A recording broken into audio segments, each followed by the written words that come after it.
Welcome to another episode of The Strange Case of Dr. Jekyll and Mr. Hyde.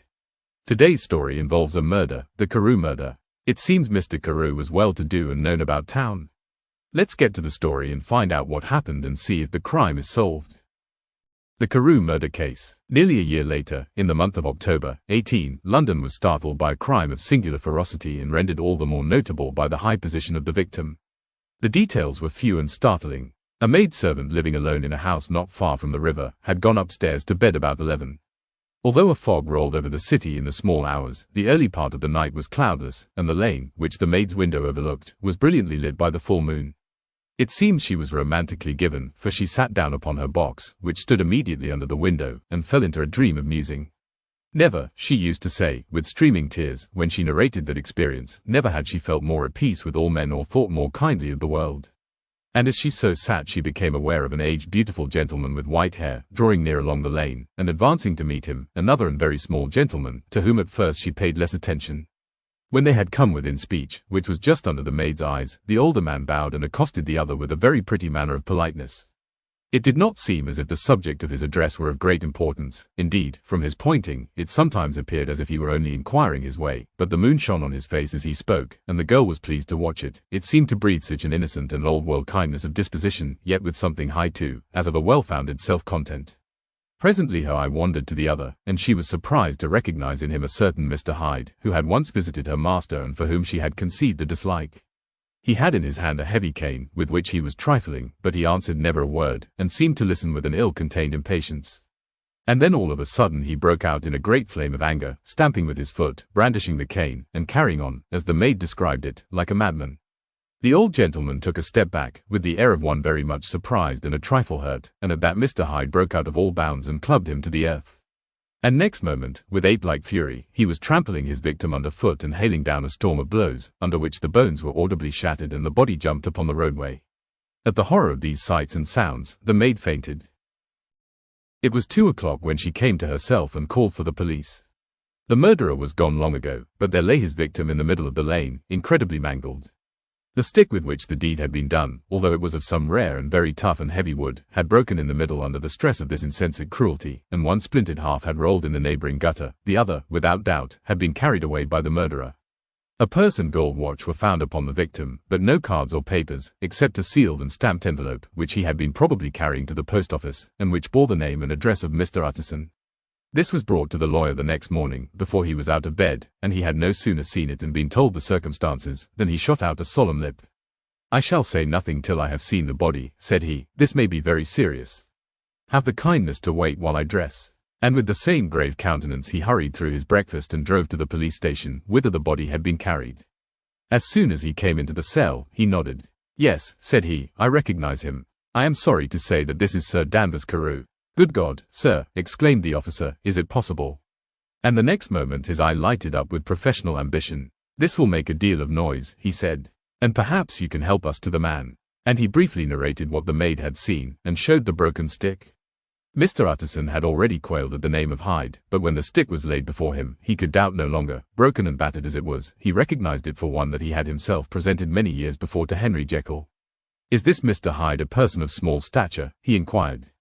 "Particularly small and particularly wicked-looking, is what the maid calls him," said the officer. Mr. Utterson reflected, and then, raising his head, "If you will come with me in my cab," he said, "I think I can take you to his house." It was by this time about 9 in the morning, and the first fog of the season. A great chocolate-coloured pall lowered over heaven, but the wind was continually charging and rooting these embattled vapours, so that as the cab crawled from street to street, Mr. Utterson beheld a marvellous number of degrees and hues of twilight, for here it would be dark like the back end of evening, and there would be a glow of a rich, lurid brown, like the light of some strange conflagration, and here, for a moment, the fog would be quite broken up, and a haggard shaft of daylight would glance in between the swirling wreaths. The dismal quarter of Soho seen under these changing glimpses, with its muddy ways, and slatternly passengers, and its lamps, which had never been extinguished or had been kindled afresh to combat this mournful reinvasion of darkness, seemed, in the lawyer's eyes, like a district of some city in a nightmare. The thoughts of his mind, besides, were of the gloomiest dye, and when he glanced at the companion of his drive, he was conscious of some touch of that terror of the law and the law's officers, which may at times assail the most honest. As the cab drew up before the address indicated, the fog lifted a little and showed him a dingy street, a gin palace, a low French eating house, a shop for the retail of penny numbers and two-penny salads, many ragged children huddled in the doorways, and many women of many different nationalities passing out, key in hand, to have a morning glass, and the next moment the fog settled down again upon that part, as brown as umber, and cut him off from his blackguardly surroundings. This was the home of Henry Jekyll's favourite, of a man who was heir to £250,000. An ivory-faced and silvery-haired old woman opened the door. She had an evil face, smoothed by hypocrisy, but her manners were excellent. Yes, she said, this was Mr. Hyde's, but he was not at home. He had been in that night very late, but he had gone away again in less than an hour. There was nothing strange in that. His habits were very irregular, and he was often absent. For instance, it was nearly 2 months since she had seen him till yesterday. Very well, then, we wish to see his rooms, said the lawyer, and when the woman began to declare it was impossible, I had better tell you who this person is, he added. This is Inspector Newcomen of Scotland Yard. A flash of odious joy appeared upon the woman's face. Ah, said she, he is in trouble. What has he done? Mr. Utterson and the inspector exchanged glances. He don't seem a very popular character, observed the latter. And now, my good woman, just let me and this gentleman have a look about us. In the whole extent of the house, which but for the old woman remained otherwise empty, Mr. Hyde had only used a couple of rooms, but these were furnished with luxury and good taste. A closet was filled with wine, the plate was of silver, the napery elegant, a good picture hung upon the walls, a gift, as Utterson supposed, from Henry Jekyll, who was much of a connoisseur, and the carpets were of many plies and agreeable in colour. At this moment, however, the rooms bore every mark of having been recently and hurriedly ransacked. Clothes lay about the floor, with their pockets inside out, lock-fast drawers stood open, and on the hearth there lay a pile of grey ashes, as though many papers had been burned. From these embers the inspector disinterred the butt end of a green cheque-book, which had resisted the action of the fire. The other half of the stick was found behind the door, and as this clinched his suspicions, the officer declared himself delighted. A visit to the bank, where several £1,000s were found to be lying to the murderer's credit, completed his gratification. You may depend upon it, sir, he told Mr. Utterson, I have him in my hand. He must have lost his head, or he never would have left the stick or, above all, burned the cheque-book. Why, money's life to the man. We have nothing to do but wait for him at the bank, and get out the handbills. This last, however, was not so easy of accomplishment, for Mr. Hyde had numbered few familiars. Even the master of the servant maid had only seen him twice. His family could nowhere be traced. He had never been photographed, and the few who could describe him differed widely, as common observers will.